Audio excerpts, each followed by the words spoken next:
Wrestling fans, now you too can look as cool as Monty and the Pharaoh by wearing the official Monty and the Pharaoh sunglasses at night for $8.99 each. That's only $8.99 each. Now available at montyandthepharaoh.com. We got to meet his partner last week. Yes, we did. Incredible interview. We got to meet his manager, too, in the past. Absolutely. Yeah. And now we finally get to meet this icon. Finally. ECW legend, Sabu. How are you, sir?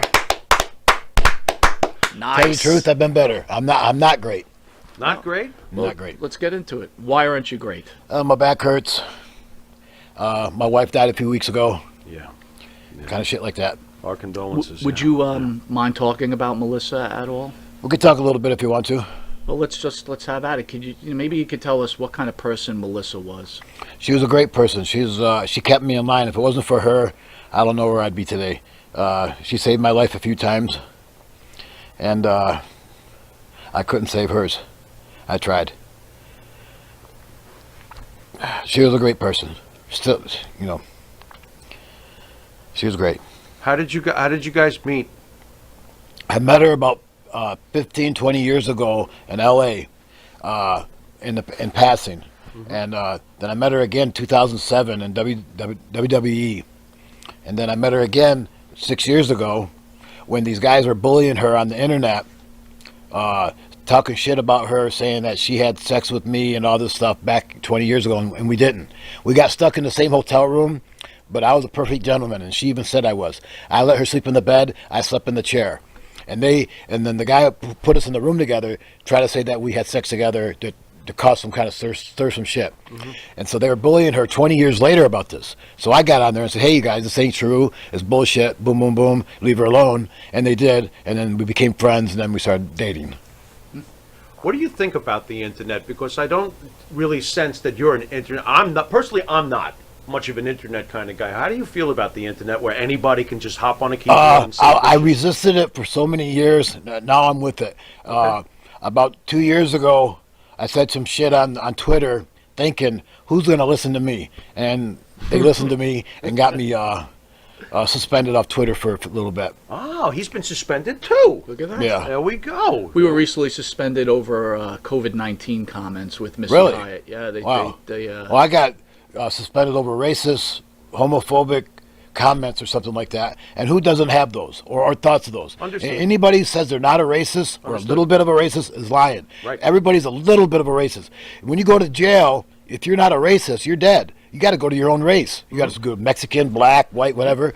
You can't stick alone. You have to choose a side, and that side happens to be a race. Now I don't really think I'm a bad racist. I'm just an honest racist. I don't really even consider myself a racist. Just a realist. No, I understand what you're saying. It's funny.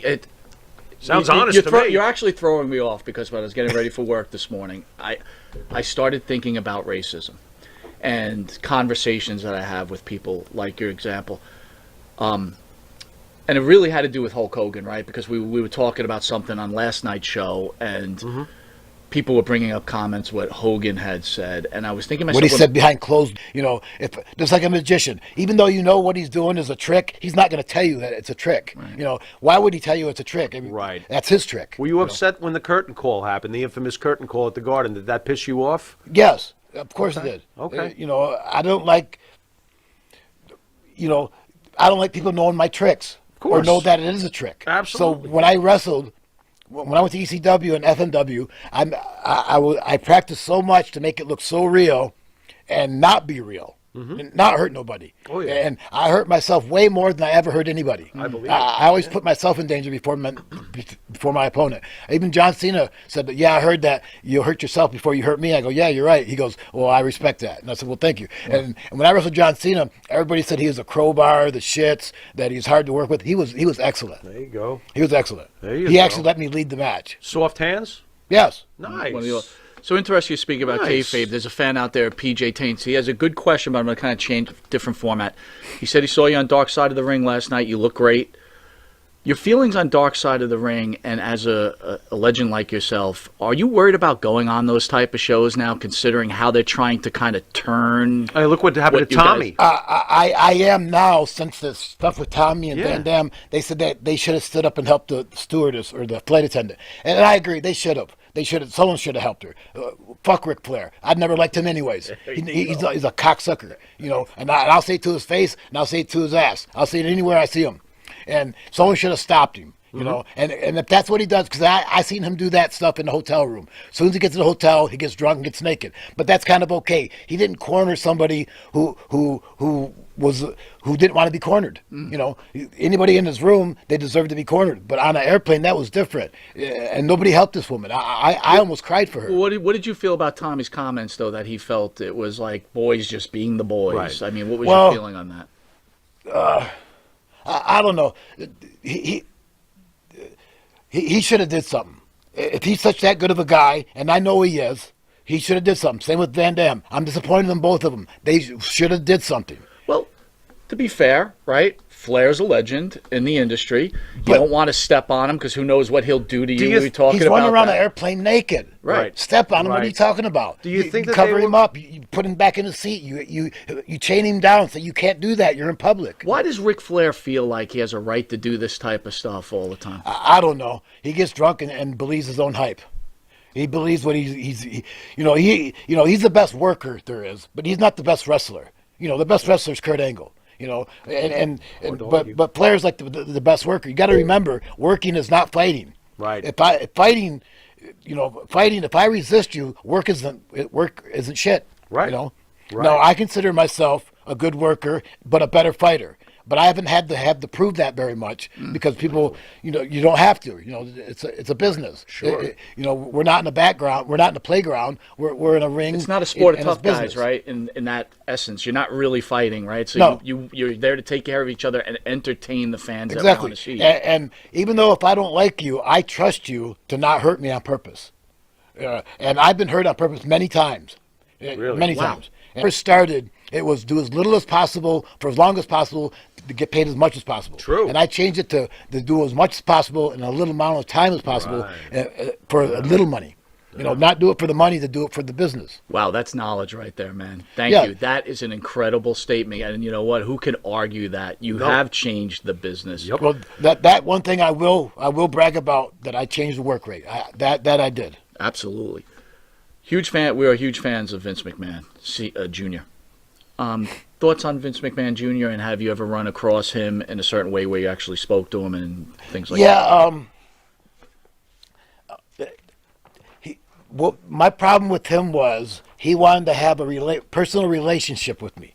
Well, that's fine, but he's not like somebody who I'd hang out with. Like, I'll talk business with him during business hours. I wouldn't chit-chat with him about about anything other than business. And so he took offense to that. Whenever I would see him, I'd kind of like could go the other direction just so I wouldn't have to talk to him. I didn't think you had to kiss somebody's ass to do your job. Right. I figured if you do your job, that's kissing ass Wait a minute. enough. So you felt that he was looking for you to do the proverbial ass kissing when you Yes, ran across of him, course. and then you just veered out because you didn't want any part of that 'Cause situation? I watched everybody. They were acting big, they're bow-chested big, and then when they see Vince, boom, they drop right back down and start kissing his ass right away. Right away, like completely changed their whole character. Disappointed me in them. That must have big time annoyed disappointment. you big And I time. wouldn't do that. And I got a little advice from somebody who said, "Yeah, fake it." I said, "But I can't fake it. I can't fake it. I could fake it once, but I can't keep this up." He's not somebody who I'd hang out with, so I can't fake it. Shit, I could fake it. That That kind of money, I can fake the shit. I can't fake nothing. This is Shining his shoes. But if I have to fake it, that's too much work, and I don't like work. I rather what I consider is not work. It comes natural to me. When it comes work, I don't like it. Like what I didn't like about WWE was it was scripted. Everything was scripted. I understand that for guys who don't have the right frame of mind to put together a good match. I understand that. But I do. I was wrestling 20 years when they hired me, so I thought they were hiring Sabu for 20 years of experience, not for a body. But they were hiring me for a body. They wanted me to do what I was told and do it their way. And I don't mind doing things what I'm told, but if it's not things that I would do, I would speak up. I go, Sabu wouldn't do that, or I wouldn't do that, Yeah. And they go, we don't care what you would do, we care what you're gonna do. You're gonna do it, even if you've never done it before. So I would tell them stuff I was gonna do during the match, then I wouldn't do it on purpose. I didn't like telling people my tricks before I did them. Even Vince, I didn't like telling them. Right. So I would give them like they would want a play-by-play before the match, and I'd give them a fake play-by-play and then change it in the ring. Not even change it, just do the other stuff in the ring that I thought was right. Because when I first started wrestling, a good worker was considered a good worker by how he reacted on his feet, not how good he remembered something. We didn't care if you could remember a spot or not, as long as you could do the right thing at the right time. That's what counted, Tommy Dreamer and Rob Van Dam. Yes. So I really think the fans should hear, because I think Sabu's got something to say beyond that. So the conversation was, Pharaoh asked, Dreamer was young, Rob Van Dam was young. On the flight back Just then. giving a recap so then we could turn it over to Sabu. Sure. They probably were afraid, and Sabu said, Because well, of the veterans. I get it. The veterans I on the get plane. it, but if it was me, Right. I would have He would have done something. He would have done something. And then Pharaoh said, well, you're homicidal, genocidal, and Sabu And said- suicidal. And suicidal. Yeah. And he said, he said, not really. Don't say that. No, he did not say that. Now don't fib. Sabu actually said, yes, I It's am. a work. It's a Yeah. work. No, it's a It's a I work. can't anymore. So anyway, you're going to continue on. Let's not lose your train of thought. I wrestled in Las Vegas for the first time about 15 years ago, and the promoter comes to me. He goes, "How many tables do you need?" I go, "I just need one." And the guy I'm wrestling goes, "Oh, I need a couple." I go, "For what?" He goes, "I'm gonna give you a power driver off the ring." I go, "What the fuck?" He goes, "Well, you're crazy." I go, "That's a work." I said, "You're crazy thinking I'm crazy." I go, who the hell's gonna take that? Can I ask you this? A legend like yourself, and then you're working with some of these young guys. Isn't that like against the rules of wrestling for a young guy to even approach a legend like Yes. yourself and say, man. "I want to do this"? Yes, They or tell me a spot Yeah. that tell me their spot they want me to do without me asking them. Right. Yes, that's out of place. It's disrespectful. We lost New Jack.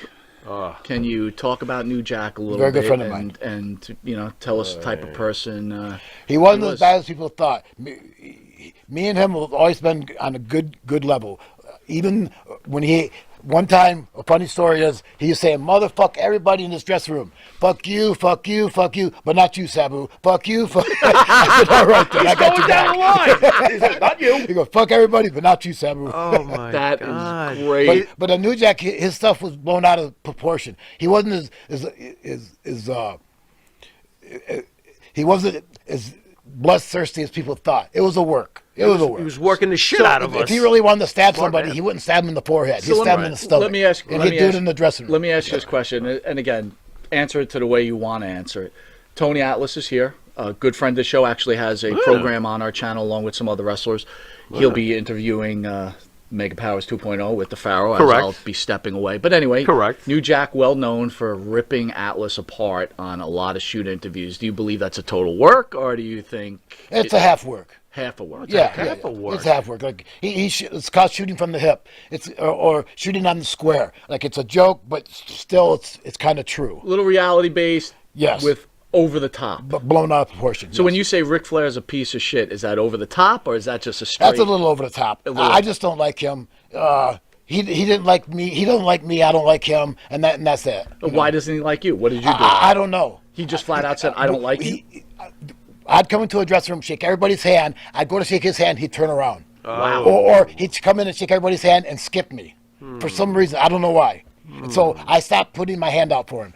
I go, okay, I get it. He don't want to be friendly to me. That's fine. But don't be rude to me either. Do you think that and again, speculation, you think maybe he didn't like your style? And I don't know. He's a jealous prick. And I'm not afraid to say that. I don't give a fuck if he was here or not. I'll tell him to his face. He's a jealous prick. And he doesn't need to be. He's on top. He's the best. He's the best worker there is. But he still wants to cut down the lower guys or not give them a chance. Well, the Sheik was your trainer, right? Yes. He was an old school guy. Did he explain that to you? Like, don't let anyone take your spot? Did he try No, to say that? well, he said don't let anybody take your spot. Don't slack on your spot, but don't step on nobody, and don't do anybody wrong to get ahead, because then you're not really getting ahead. I want to be better than the next guy on an even playing field. I don't want to be better than him if he's being held back. And scripts from Vince, I go, if I did this, I wouldn't be proud of myself. So how about I do this? And I use that for the promo. Like, I'm not going to use your promo. I'm not going to read your script. And they didn't like it. They actually fired me from it. Wow. Wow. How did you find Stephanie McMahon to be as a person? She was okay to my face. Behind my back, she was a cunt. You know, Oh. behind my back, she motherfuckered the hell out of me. But Really? to my face, she was the nicest girl in the world. Shane? What's Any that? thoughts on Shane McMahon? Shane? Shane's very nice too. I never heard him ever say anything bad about me, but I'm sure he did. But he's he's a worker like his dad. He's a baby face to your face, and then he's a heel behind your back. I think.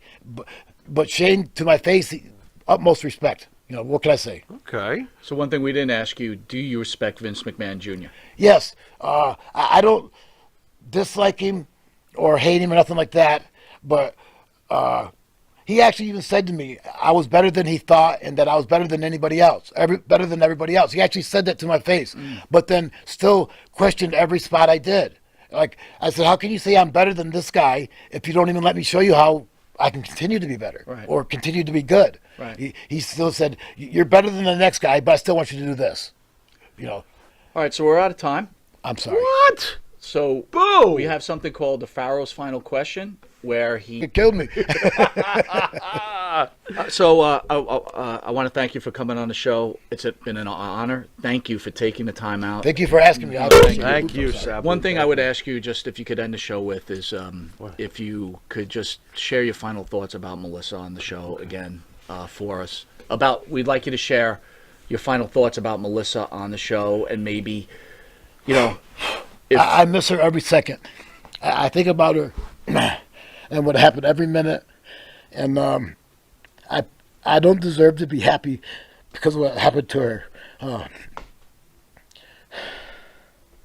I thought she could be I thought she couldn't be in anybody's better hands than mine. And she died on my watch. So I have to punish myself for that. And I don't know. I think about it all the time, and I can't help it. And even the doctors say, even in a hospital setting, she wouldn't have been able to be saved because her heart was so bad. But we didn't know that, and I still think I should have saved her. I should have saved her. I tried, but it didn't work. You know, the CPR. I tried so hard. I pissed myself when I was doing it, and it didn't work. It didn't help her, and I will always punish myself for that. I don't know why. But I don't know why exactly, but I feel that I should have saved her. I should have saved her. I don't care what anybody says about hospital setting or whatever. She died in my watch, and I will punish myself for the time for that. Well, Sabu, I hope when you're having those rough times, you at least try to remember how many people love you. What an amazing person we can now say you are, because we got a chance to finally meet you. And I'm sure Melissa would want you to be very happy to the best of your abilities the rest of the way, my brother. It's hard for me to even smile without her. I understand. I got you. I understand. You know, I can't smile without her. I didn't smile much with her anyways, but I really can't without her. We just got to remember too, man, is that you loved her unconditionally. She loved you unconditionally. And yeah, that's know very hard what? to come she by. knew when we got together. She knew I was broke, and it didn't mean nothing to her. There you go. That was material to her, and I thought the same thing. You know, so I'm broke, so what? But most people go, "Well, you're broke. You know, fuck you." But she didn't. She goes, "You're broke. So what? You know, we'll fix it." And we were fixing it, and it is fixed now. I just wish she was here with me. And here she is, but I just wish she was physically here with me. I'll never forgive myself. Well, we're going to end this show with this.